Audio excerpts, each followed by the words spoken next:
ఎత్తి చూపినటువంటి మన ప్రియతమ నాయకుడు ఎన్టీఆర్ మనవుడు చంద్రబాబు గారి ప్రియ తనయుడు ఆంధ్రప్రదేశ్ విద్యాశాఖ మంత్రులు గౌరవనీయులు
నరసింహస్వామి అంశము పయ్యావుల కేశవ్ గారికి స్వాగతం సుస్వాగతం.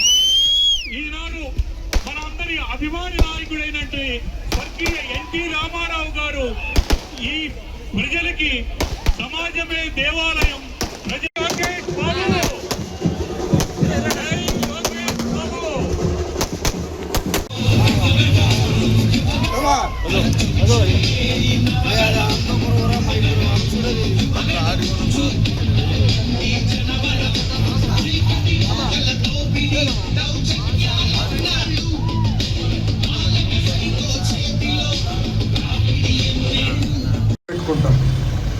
ఎందుకంటే కష్టకాలాల్లో ఉన్నప్పుడు ఎవరైతే బయటికి వచ్చి మాతో అండగా నిలబడ్డారో వాళ్ళని జీవితాంతం గుర్తుపెట్టుకునే బాధ్యత మీ లోకేష్ ని, వాళ్ళని జీవితాంతం పైకి తీసుకొచ్చే బాధ్యత మీ లోకేష్ అని ఈ సభాముఖంగా తెలుపుకుంటూ మీ అందరి దగ్గర నుంచి సెలవు తీసుకుంటున్నా. జై హింద్. Thank you.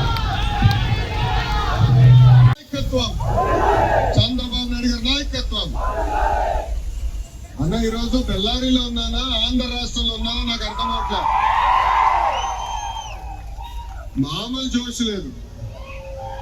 మీకు చేయాలంటే భయపడుతున్నా.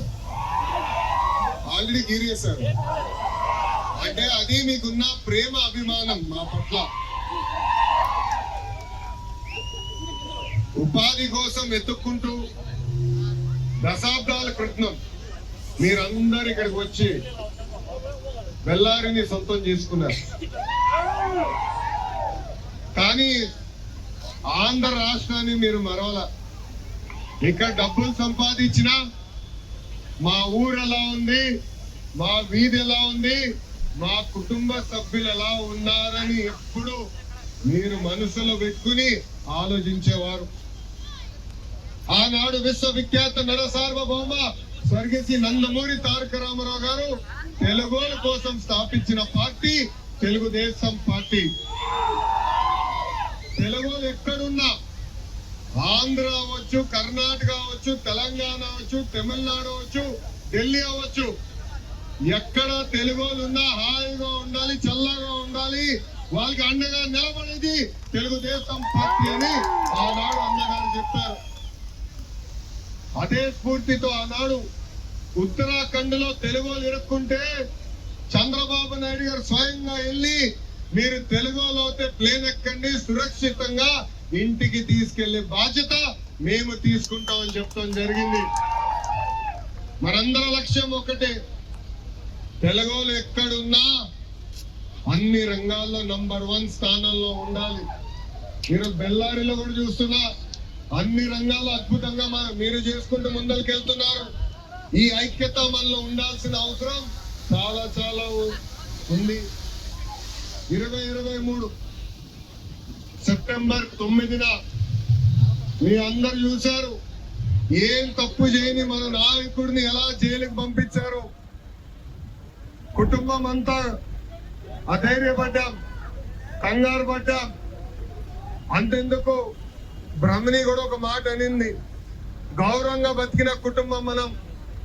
ఈరోజు రాజకీయాల వల్ల పెద్దయినా జైలుకి వెళ్ళే పరిస్థితి వచ్చింది. రాజకీయాలు మనకు అవసరమా అని ఒక మాట అడిగింది. కానీ ఆనాడు కుటుంబానికి అండగా నిలబడింది మీరు. ఇదే కట్ట నుంచి మీ అందరికి ఒక చిన్న కార్యక్రమం అనిపించచ్చు.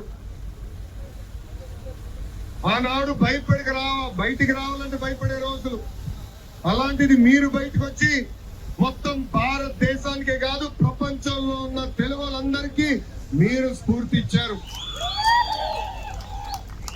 మీ అందరి చిన్న కార్యక్రమం అవ్వచ్చు, కానీ కుటుంబానికి మీరేనా ఆ రోజు రోడ్డు పైకి వచ్చారే, అది మాకు కొండంత బలం, ధైర్యం ఆనాడు మీరు ఇచ్చారు.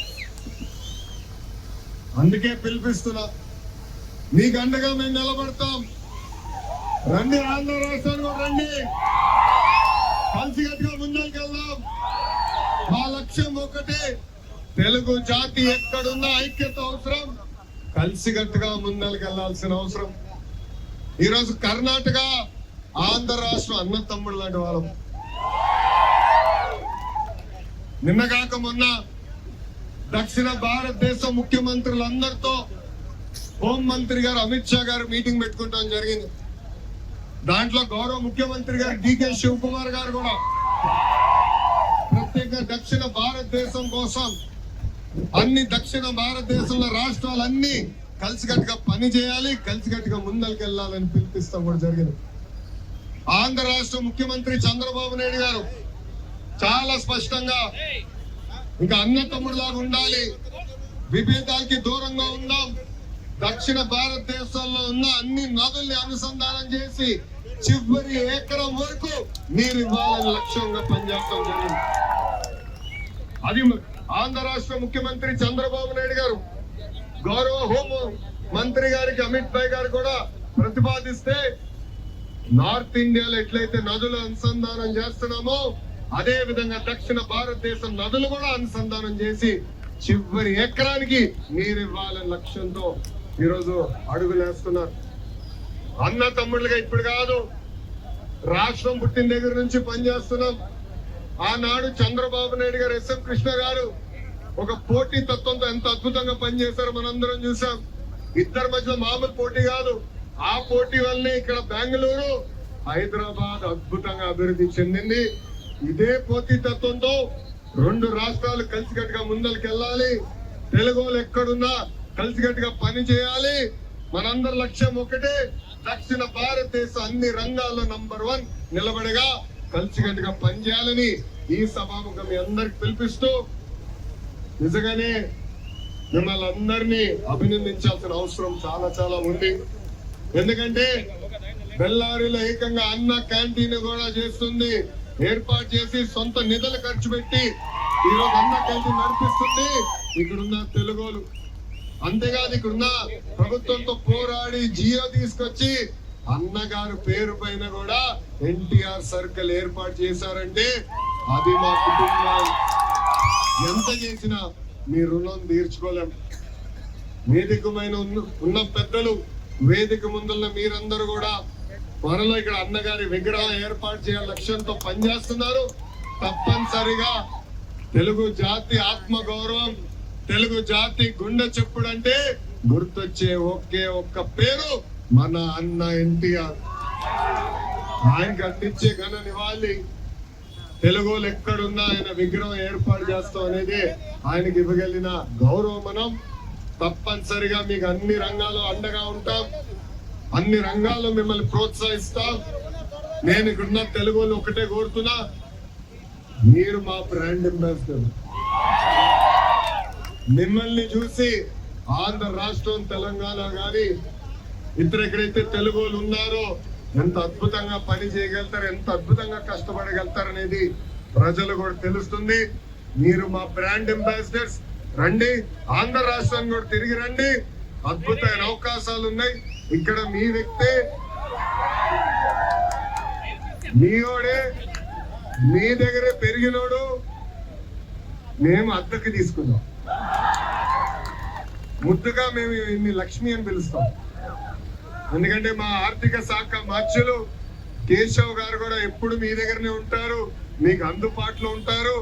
రండి, ఆయన ఉన్నారు, మీ లోకేష్ ఉన్నాడు. ఆంధ్ర రాష్ట్రంలో అన్ని రంగాల్లో తెలుగుని ప్రోత్సహించే బాధ్యత మేము తీసుకుంటామని ఈ సభాముఖంగా ఇక్కడున్న తెలుగు వాళ్ళందరికీ నేను హామీ ఇస్తూ, ఈ రోజు నాకు ఇంత ఘన స్వాగతం పలికిన మీ అందరికీ పేరు పేరున నా హృదయపూర్వక ధన్యవాదాలు తెలుపుకుంటూ చివరిగా ఒక మాట,